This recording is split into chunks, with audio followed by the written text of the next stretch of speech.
পাশবিক নির্যাতন নারীর উপরে দিন দিন বেড়েই চলছে। অনেক ভাই জানতে চান যে ধর্ষণের সাজা কোরআন এবং সুন্নায় কি বলা আছে, ইসলামে কি বলা আছে।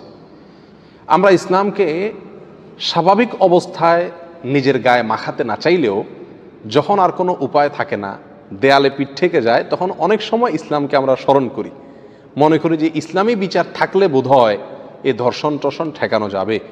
কারণ সৌদি আরবে কোরআনের আইন, সুন্নার আইন প্রচলিত আছে। এই দেশের বহু ভুল ত্রুটি, বহু সমালোচনার জায়গা আছে, সেটা ভিন্ন বিষয়, কিন্তু আদালতগুলোতে এখনও বিচার হয় যেই সংবিধানের আলোকে, সেটা হলো কোরআন এবং সুন্না। এবং সমস্ত আদালতগুলোর 100% জজ হলেন বড় বড় ওলামা একরাম, তারা কোরআন হাদিস দিয়েই বিচার করেন। আর এই বিচারের কারণে এই দেশে ধর্ষণ সারা পৃথিবীর যেই কোনো দেশের চাইতে প্রতি বছর সবচাইতে কম হয়। সুতরাং অনেক মুসলমানের আগ্রহ আমাদের দেশে যে তাহলে ইসলামের ধর্ষণের কি শাস্তি আছে, যে শাস্তিটা কার্যকর থাকার কারণে সৌদি আরবে ধর্ষণের মাত্রা সবচাইতে কম। প্রিয় ভাইয়েরা আমার, ইসলামে ধর্ষণের যে শাস্তি সেটা সাধারণ জেনার যে শাস্তি আছে সেই শাস্তির সাথে আরো প্লাস হবে।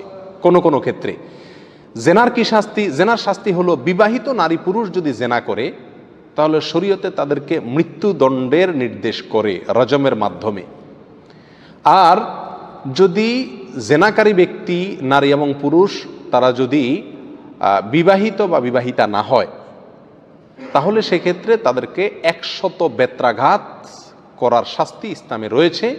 এবং সেই শাস্তি, জেনার যে শাস্তি, সে সম্পর্কে আল্লাহ বলেছেন ওয়ালিয়াশহাদ আযাবাহুমা তাইফাতুম মিনাল মুমিনিন, মুমিনদের একটা দল এই শাস্তি দেখবে, তাদের সামনে শাস্তি দেওয়া হবে যাতে অন্যরা সবাই সোজা হয়ে যায়, এখান থেকে শিক্ষা গ্রহণ করে, ভয় পায়। তো এটা হলো জেনার শাস্তি।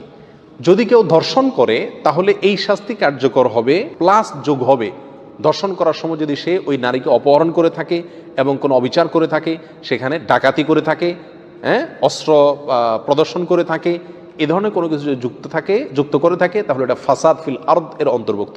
আর ফাসাদ ফিল আরদের শাস্তি কি?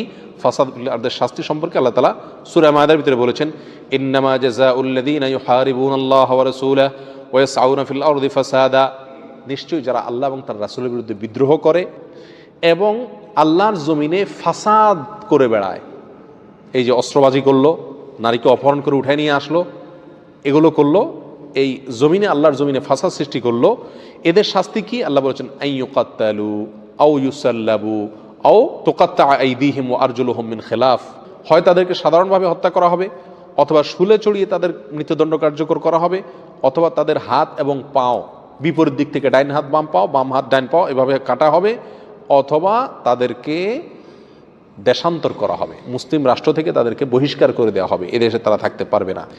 এই আয়াতের আলোকে সৌদি আরবের সর্বোচ্চ ওলামা পরিষদ, যার প্রধান এবং নেতৃত্বে ছিলেন শেখ বিন বাজ রাহিমাহুল্লাহ, তারা সিদ্ধান্ত দিয়েছেন যদি কেউ কোনো নারীকে বা কোনো মানুষকে অপহরণ করে অস্ত্রের মুখে বলপূর্বক এবং তাকে তুলে নিয়ে যায়, তাহলে এটা ফাসাদ ফিল আরদের অন্তর্ভুক্ত হবে এবং এই আয়াতের শাস্তি তার জন্য কার্যকর হবে। জজ বা বিচারক অবস্থা বুঝে কার্যকর করবেন।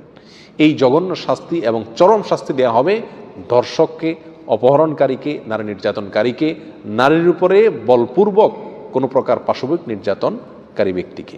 এ হলো ইসলামের সাজা। এর বাইরে মুসনাদে আহমদ এবং তিরমিজির এক হাদিসে আসছে, নবী আলাইহিস সালামের যুগে এক মহিলা একবার মসজিদে আসতেছিলেন নামাজ পড়তে, পথে একটা লোক তাকে ধরে জোরপূর্বক ধর্ষণ করেছে। ধর্ষণ করার পরে ওই মহিলা উঠে তাড়াতাড়ি চিৎকার করে আশপাশের লোকদেরকে বলল যে এই লোকটা আমার উপরে হামলে পড়েছে। তখন ওই লোকটাকে মানুষেরা খুঁজে বের করলো, ধরে নিয়ে আসলো রাসূল আকরাম সাল্লাল্লাহু আলাইহি ওয়াসাল্লামের কাছে। তখন রাসূল আকরাম সাল্লাল্লাহু আলাইহি ওয়াসাল্লাম ওই ব্যক্তি যেহেতু বিবাহিত, নির্দেশ দিলেন যে তাকে ধর্ষণের শাস্তি হলো তাকে পাথর মেরে মৃত্যু পর্যন্ত পাথর মারতে থাকো, অর্থাৎ রজমের মাধ্যমে তার মৃত্যুদণ্ড কার্যকর করো। লোকটা কিন্তু নবী আলাইহিস সালামের কাছে তাকে পাকড়াও করে আনার পরে সে কিন্তু তওবা করছে, মনে মনে খুব লজ্জিত হয়েছে, আল্লাহর কাছে মাফ চাইছে। এমন তওবা করছে যে নবী আলাইহিস সালাম বলেছেন তার তওবা যদি গোটা মদিনা মানুষের মধ্যে ভাগ করে দেওয়া হয় তো সবার গুনাহ মাফ হয়ে যাবে।